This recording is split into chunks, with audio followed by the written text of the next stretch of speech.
Jemaat Maha Tuhan, agung dan mulialah Tuhan Allah. Dia tak pernah membiarkan dan meninggalkan kita. Dia selalu menuntun kita dengan firman-Nya. Kini, firman akan disampaikan dari Yesaya 28 ayat 23 sampai 29. Sebelum itu mari berdoa. Ya Bapa, kami mohon Roh Kudus menuntun kami untuk memahami kebenaran firman yang akan kami baca renungkan saat ini. Semua yang mengikuti dimanapun berada, kiranya kami menemukan kehendak Tuhan dan melakukan itu di hidup ini. Dalam nama Tuhan Yesus. Haleluya. Amin. Yesaya 28 ayat 23 sampai 29. Begini dikatakan. Pasanglah telinga dan dengarkanlah suaraku. Perhatikanlah dan dengarkanlah perkataanku. Setiap harikah orang membajak, mencangkul dan menyisir tanahnya untuk menabur?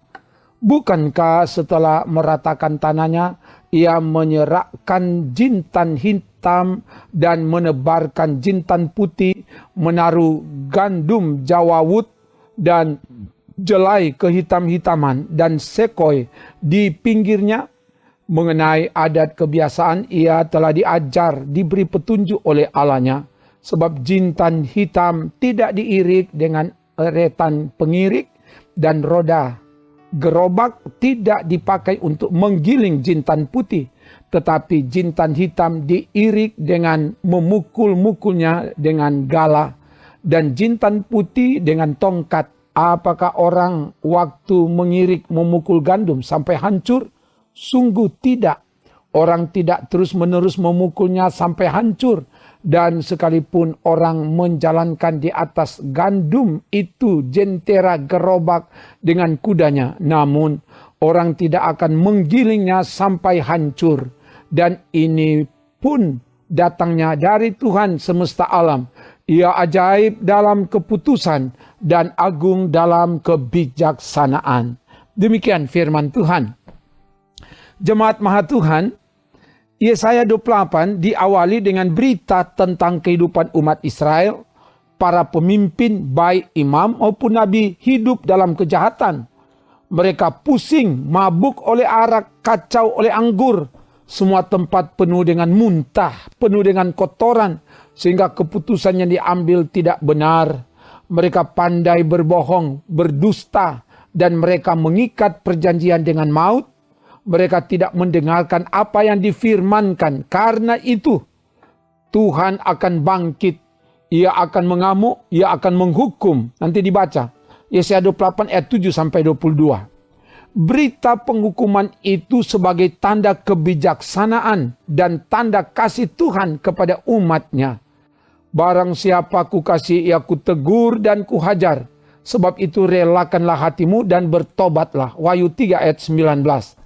Karena itu, Tuhan memakai Nabi Yesaya untuk mengingatkan dengan sungguh-sungguh kepada umat. Pasanglah telinga, dengarkanlah dan perhatikanlah perkataanku. Ayat 23. Artinya, umat harus memberi perhatian secara serius untuk mendengar. Bukan hanya mendengar, tapi harus melakukan apa yang disampaikan Tuhan.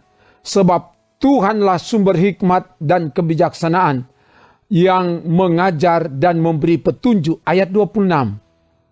Bagaikan mengajar dan memberi petunjuk kepada petani. Bagaimana harus mempersiapkan lahan untuk ditanami. Mulai dari membajak, mencangkul, menyisir. Ayat 24. Proses ini dilakukan untuk membersihkan lahan, mengeluarkan rumput, akar atau ranting, kemudian lahan diratakan dan siap untuk ditanami dengan benih bibit yang sudah disiapkan. Ada 5 jenis benih yang disebutkan, yaitu jintan hitam, jintan putih, gandum jawawut, jelai dan sekoi. Ayat 25. Cara menanam pun tidak ditaburkan secara bersama, tetapi secara terpisah sesuai dengan jenisnya. Semua dilakukan secara teratur, tertata, sesuai dengan urutan pekerjaan. sang petani bekerja atas tuntunan dan petunjuk Tuhan. Pengolahan hasil panen pun tidak sembarangan. Harus diolah dengan cara yang baik dan dengan alat yang tepat, yaitu jintan hitam ditebah dengan gala, jintan putih dengan tongkat. Gandum tidak diirik sampai hancur dengan eretan pengirik ataupun jentera gerobak dengan kudanya. Sebab tujuannya bukan untuk menghancurkan, melainkan untuk mendapatkan hasil panen yang terbaik, yang berkualitas unggul. Ayat 27 dan 28. Semua ini datang dari Tuhan. Ia mengajar, menuntun, memberi petunjuk. Sungguh ia ajaib dalam keputusan dan agung dalam kebijaksanaan. Ayat 29. Jemaat Maha Tuhan, dari bagian firman ini kita belajar pertama, kehidupan umat Tuhan bagaikan seorang petani yang harus mendengar, memperhatikan, dan melakukan apa yang diajarkan, apa yang diperintahkan Tuhan, supaya umat diberkati. Kedua, untuk menghasilkan buah yang baik dan benar, harus melalui proses yang benar, sesuai dengan kehendak Tuhan. Bekerja dengan tahapan yang benar, membajak, mencangkul, menyisir, meratakan. Jadi tidak serba instan. Sebab hasil yang maksimal belum tentu melalui proses yang benar. Tetapi proses yang benar pasti menghasilkan hasil yang maksimal.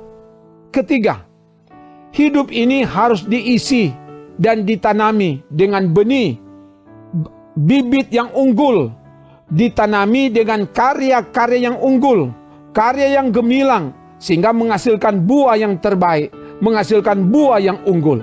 Dan harus mengolah hasil berkat itu dengan baik, benar, dan tepat. Tidak disalahgunakan. Semua harus digunakan untuk menyenangkan dan memuliakan Tuhan yang ajaib dalam keputusan dan agung dalam kebijaksanaan. Terpujilah nama Tuhan. Haleluya. Amin. Mari berdoa. Terima kasih Bapa, firman telah diberitakan.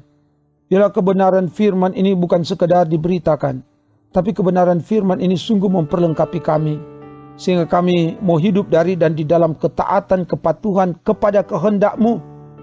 Engkau Allah yang memberi petunjuk, Engkau Allah yang mengajar. Ajar kami supaya kami belajar taat setia melakukan perintah, petunjuk, kehendak-Mu di hidup ini. Sehingga hidup ini jadi hidup yang diberkati Tuhan. Dan diberkati semua yang mengikuti pelayanan ini, dimanapun mereka berada, baik pribadi atau juga keluarga. Tuhan jamah kami, teguh kuatkan iman kami. Yang lemah dikuatkan, yang bimbang dipertetapkan iman kami, yang berkekurangan dicukupi, yang sakit disembuhkan, yang berjuang Tuhan beri semangat baru, dan Tuhan buat berhasil setiap perjuangan hidup. Terpuji nama-Mu Bapa, ini doa kami.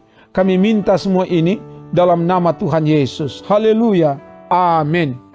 Demikian pelayanan firman dan doa. Tuhan Allah menyertai, menolong, memberkati, memberi kemenangan dan menyelamatkan saudara kini dan selamanya. Amin. Trims.